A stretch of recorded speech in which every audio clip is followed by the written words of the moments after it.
President Obama, meanwhile, has touched down in Charlotte just as former President Bill Clinton prepares to take the stage here this evening. And tonight, so many here in the arena still talking about Michelle Obama, the speech, the message, and apparently now the dress. Our powerhouse political team is here on the ground. ABC's chief White House correspondent Jake Tapper starting us off from the convention floor where the countdown is on to Bill Clinton tonight. Jake, good evening.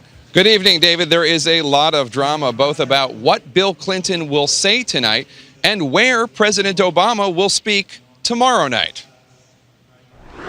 President Obama arrived in Charlotte this afternoon while crews were dismantling the original location for the speech he's giving tomorrow night, the outdoor 73,000-seat Bank of America Stadium. Downpour chance still sticks with us. With forecasts predicting a chance of thunderstorms tomorrow, the Obama campaign canceled the outdoor venue. The president will instead speak here at the Time Warner Cable Arena, less than a third the size.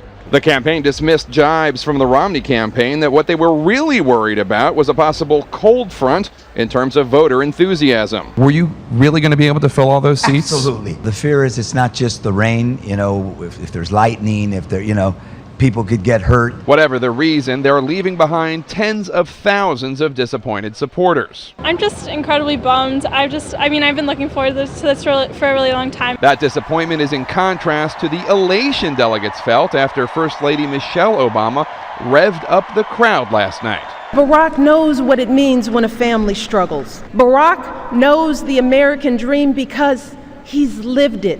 Tonight's big speech will be given by a former nemesis of the president's, former President Bill Clinton. Both during the 2008 Democratic primaries when Obama vanquished Hillary Clinton. This whole thing is the biggest fairy tale I've ever seen. And since then, theirs has been a complicated relationship. But President Obama is relying on Clinton to validate his economic principles. David Marinis of The Washington Post has written biographies of both men. Events have conspired to bring Bill Clinton and Barack Obama to the same place. Bill Clinton loves to be needed as much as he needs to be loved, and he's really needed by Barack Obama right now. And David, because the original plan was to be in that outdoor venue where they were not going to be able to drop balloons for obvious reasons, there will not be balloons tomorrow night after the president accepts his party's nomination for re-election, unlike what you normally see at such an event, as we saw last week when Mitt Romney accepted his party's nomination. So, David, I know you're a big fan of balloons.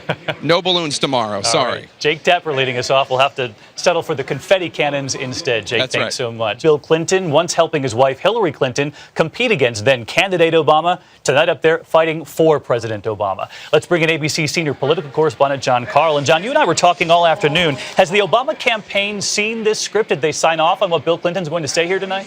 Oh, yeah, they've seen it, but they make it very clear that this is Bill Clinton's speech.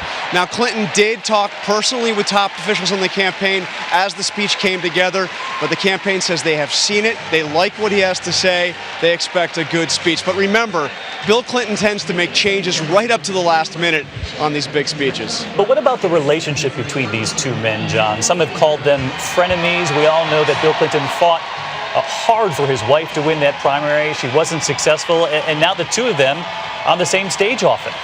Yeah, it was a brutal campaign, and if you talk to friends of the Clintons, what they will say is it took Bill Clinton a lot longer to get over it than it took Hillary Clinton. But what both sides will tell you is that he is now 100% on board, and he's already cut ads for them. They expect a very strong, no question about it, endorsement, big speech tonight. And that's why they've given him, look, one of the few primetime spots they have.